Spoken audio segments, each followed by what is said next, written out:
appreciate it. The energy here is awesome. We got in early yesterday and walked along the beach. Hadn't seen the ocean in a long time. Beautiful. Awesome. What a way to really become present. To listen to the waves and to feel the wind and to look for the shells. It was great. No matter where your mind might roam, your life always happens in the now.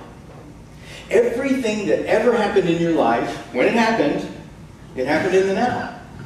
Everything that ever will happen in your life, when it happens, will happen in the now.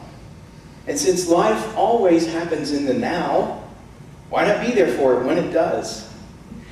Life in the now, the art of living life where it always happens, that's the theme of today. Over the next few minutes, we're going to look at some inspirations to help us live, truly live, in the place our life is always happening. We're going to expand on that quite a bit in the workshop this afternoon. And everyone, and I do mean everyone, I don't care if you don't have a penny or if Bill Gates is your butler, everyone is welcome. And we are going to have a super time. I tell you, I am blessed and psyched to be here today. I really, really appreciate the welcome that you've given us. I want to tell you just a bit about me so that you'll know where this guy's coming from. Okay? To say that I used to be an overly driven person would be a massive understatement. Okay? What I'm about to tell you about myself is not bragging. In no form or fashion is it bragging. In fact, it's a confession of former insanity. All right? When I was in law school, my first child was born. I worked as many as 3 part-time jobs. And of the 168 people who graduated from my law school class, just one of them graduated in only 2.5 years. This crazy dude standing in front of you. And it was that mentality, it was this stress, struggle, and strive mentality that led me to relationship collapse, financial collapse, personal collapse, a few things I can't mention because the statute of limitations haven't run. I'm kidding, but just about the last part. And I learned over time, the hard way, that most of my problems and pain stemmed from living from the point of the ego mind. Now, when I say the ego mind, I'm not talking about being an egomaniac, all right? When I say ego, I'm just talking about non-spirit. Are you with me on the terminology? Okay. What we are is spirit. We are part of and one with and a unique expression of the divine spirit. The ego mind are thoughts and actions not guided by that spirit. Are you with me? Now, there are people who live in the ego mind, and we wouldn't call them bad people. In fact, there are people who are very kind people, who are upstanding citizens, who live their entire lives without the joy of knowing what it is to live in the presence of the divine rather than to live from the mind. Not that long ago, as she said, I decided to take a different path than that path, than the mind-growing path. And the websites and the books and the response has been amazing. The readership is up to 96 countries now. And it's the encouragement of those readers that led me to write these books. And I got a lot of feedback from the first one. They liked the affirmations. And this feedback came from all over the world, from countries all over the world. And so I wrote the second book that is mostly affirmations. It has some thoughts and quotes of mine and some teachings from other teachers, spiritual teachers, across the globe, across the centuries, across the philosophies. And there is a huge desire and need worldwide for the kind of consciousness we're talking about today. The kind of consciousness that fills this very room. And it's because of the consciousness that fills this very room right here, right now, that you can smile, knowing that you literally are sitting in one of the most important gatherings on the face of the earth at this moment. And that is not an exaggeration. What I'm about to tell you is awesome. And it's not because I'm about to tell it to you, it's because it's true. In each moment, the divine extends to you the most valuable gift there is. In each moment, the divine extends to you the rarest gift there is. The now. The present moment. And our role is easy. No, it's not easy. It's simple. Our role is simple, but not easy. And that's simply to drop everything that stands between you and accepting the gift of the divine, the gift of the now. How do we do that? How do we do it? We're going to look at several ways this afternoon at the workshop. But let's start right now with dropping the insanity. You want to do that? You want to drop the insanity? Have you heard Einstein's definition of insanity? Einstein says, and I paraphrase, insanity is doing the same thing over and over again and expecting a different result. Isn't that insanity? Yeah. Question. If that's insanity, then what is it when you relive something over and over again in your mind as if it's going to cause a different result? That's double insanity. Hang with me. If that's double insanity, then what is it when you relive something over and over again in your mind as if it's going to cause a different result and then feel guilty about the result that's already been caused that you can do nothing about? Well, that's totally insane. Totally insane. And when that first came to me, it was like, yes, one of my favorite verses in A Course in Miracles makes total sense. And it's real simple. It says, guilt is always totally insane. 5 words. Guilt is always totally insane. It's real easy to remember, so I want you to say it with me and take it home with you. Guilt is always totally insane. Yes. Some of us are inclined to chase thoughts into the past. You know what I mean when I say chase thoughts. Here are our thoughts, and here we go, right with them. Others, like myself, are more inclined to chase thoughts into the future. And when you chase thoughts into the future, oh boy, worry. You ever worry? Yeah. Oh, the pain we cause ourselves over all these things that most of them never even happen. True? And what about that teeny tiny portion of things that are inevitable, that are going to happen? Well, if they're inevitable, all the worry that you can muster is not going to change them, right? You've heard of the law of attraction?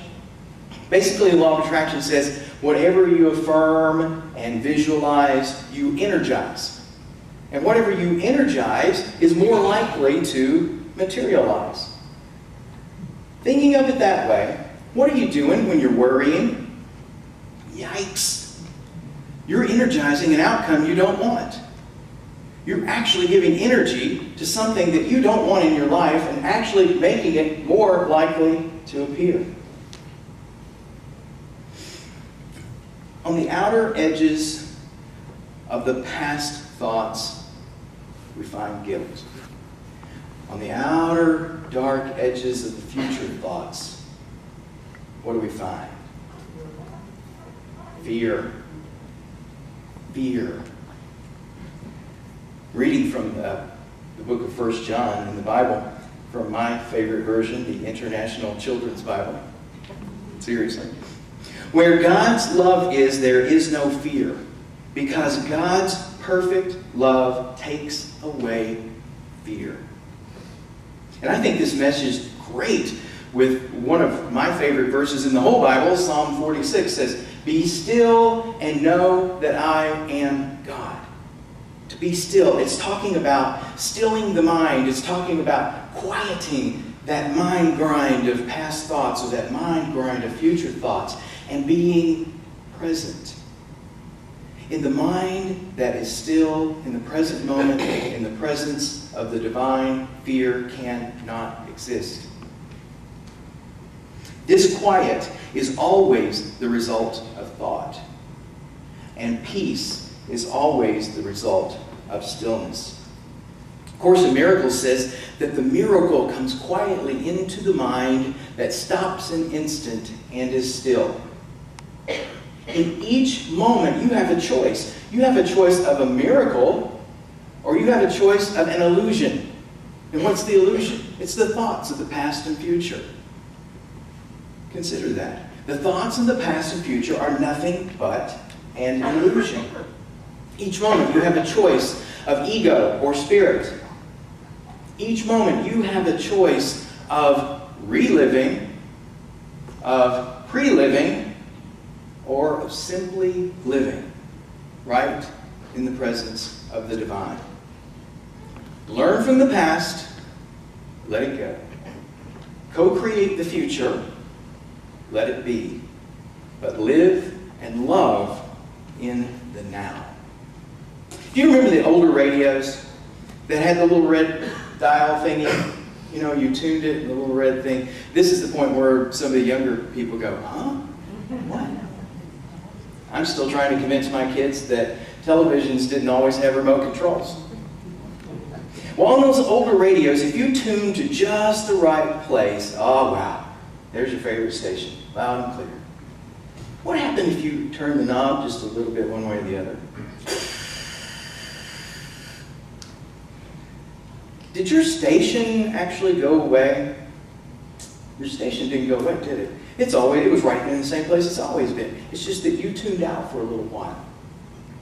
Right in the center of your consciousness radio dial is Station Divine, always broadcasting the sounds of peace. Station Divine. When you turn your consciousness into the static of the past or future, does Station Divine go away? No, Station Divine doesn't go away at all. It's just that you tuned out for a bit. What happens to our minds and bodies when we get so caught up in the thoughts, when we get caught up in the regrets and the worries, and you might not even know that you slipped off into that, but what happens? Stress. Stress. In the workshop, I'm going to give you a statistic about stress that's going to blow you away and really make you think. But for now, let's consider stress as simply this. Stress is the distance between where your thoughts are and where your life is actually happening. And if we can eliminate that stress, that distance, then we've got a good shot at eliminating that stress. I urge you to try to quiet this mind grind of the past and this mind grind of the future and simply be in the stillness and the divine guidance of God. Staying there can really be a challenge, can't it? Yeah, we've got this yappy little ego. We're trying to stay in the presence of the divine with our consciousness, and this yappy little ego is going, oh yeah, but remember this. Yeah. Oh no, what if this happens? Yep. You ever had that happen? Yeah. To all of your little egos, I want to give a warning. This is going to be offensive to all little egos. The divine does not need your input. It really doesn't. To me, this stilling of the mind, it is what faith is all about. faith. It's stilling the mind and knowing that you don't have to have the input of your little ego. It's knowing that if you will become conscious in the presence of the divine, you will receive divine guidance. Where did Jesus say the place of God is? Or most of our versions say the kingdom of God is? Where? Within. Within. And we can look at that on our consciousness radio dial as station divine, within, WDIV. Always one on your consciousness radio dial. Always one. Osho calls it the door to the divine. And it is at that door to the divine where we truly are one. You've heard love your neighbor as yourself. If you're one, doesn't that become clear? Love your neighbor as yourself. Because at the level that counts, you really are one. Namaste. You've heard namaste, right? Namaste. I remember that as the spirit in me honors the spirit in you, for they are one. At the level that it really matters, it's an acknowledgement that each of us is an individualized expression of the divine. Now, one of the best ways that we can show love is in that presence, is it not? Being present. This afternoon, we're going to talk about presence and showing love, particularly when it comes to communication.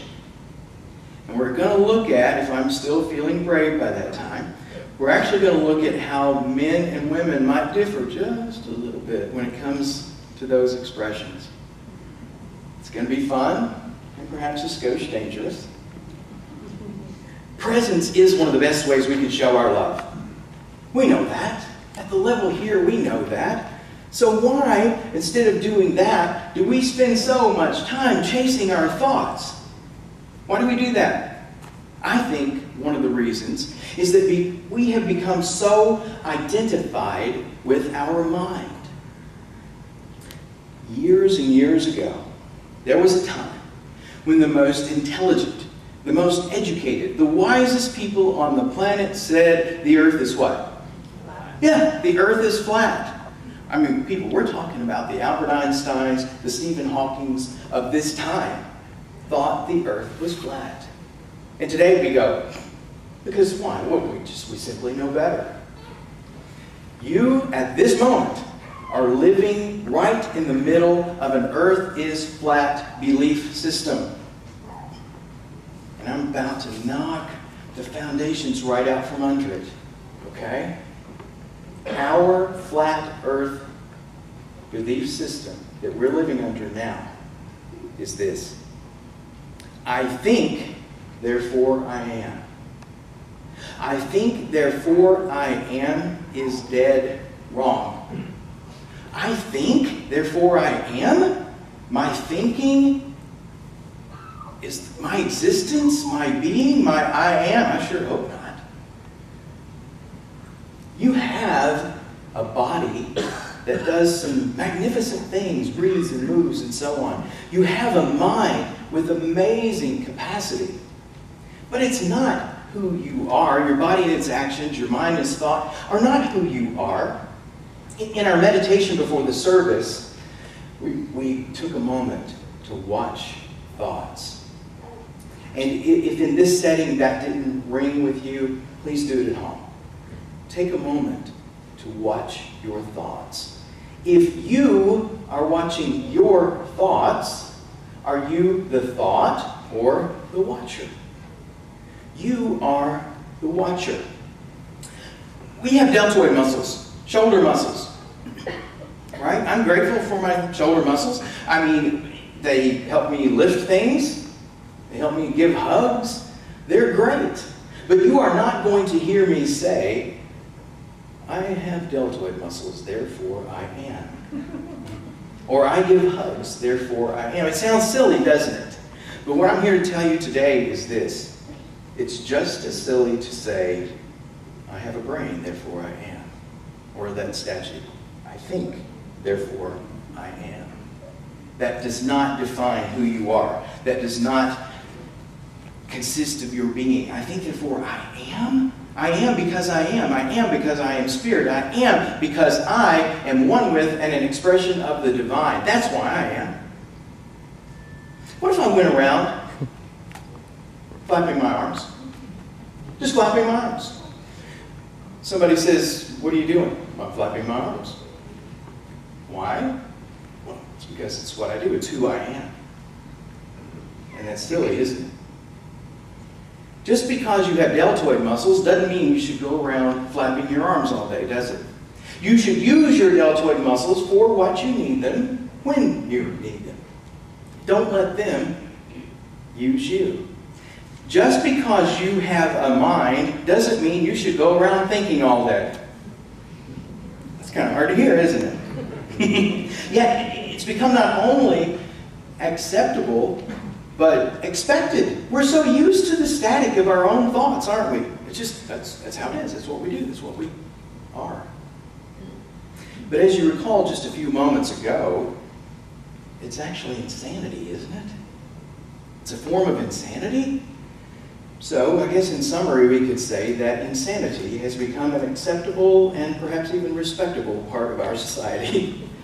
And that explains a lot, doesn't it? The mind and the brain is awesome, thank God. But use it to do what you need it to do when you need it to do it. Do not let it use you. Our time's almost gone. This afternoon, we're going to touch on some more of these things. We're going to talk about dealing with stress. We're going to talk about ego snacks. We're going to talk about the karmic swamp, the news. We're going to do an exercise in forgiveness that's going to make you feel so much lighter. We're going to talk about a little girl in a coffee shop. We're going to talk about a couple who wanted their ashes spread over Niagara Falls. We're going to talk about a magical little question that could change your whole perspective on so much of your life. We're going to do a breathing exercise that will make you feel great and grateful. In summary, we're going to look at a lot of teachings from a lot of people, and we're going to have a good time. But for now, let's close on a note of gratitude. Have any of you seen the movie The Shift featuring Dr. Wayne Dyer? If you haven't, see The Shift. The movie opens with a scene in Dr. Dyer's bedroom, and you can see his little digital clock. It says 3:13 a.m. Dr. Dyer sits up on the side of the bed. Before he even stands up, he says, "Thank you, thank you, thank you." It made me think of the words of Khalil Gibran, who said, "Arise at dawn with a winged heart and give thanks for another day of loving." What a great way to start the day, thanking the divine. When you thank the divine, you're aware of the divine's presence all around you and the divine's presence within you. When you thank the divine, you become in vibrational harmony with the limitless abundance of the divine. When you thank the divine, it brings you to the now, where your life is always happening. Not only is each day a new day, each now is a new life beginning. A blank canvas, fresh, clean, and alive.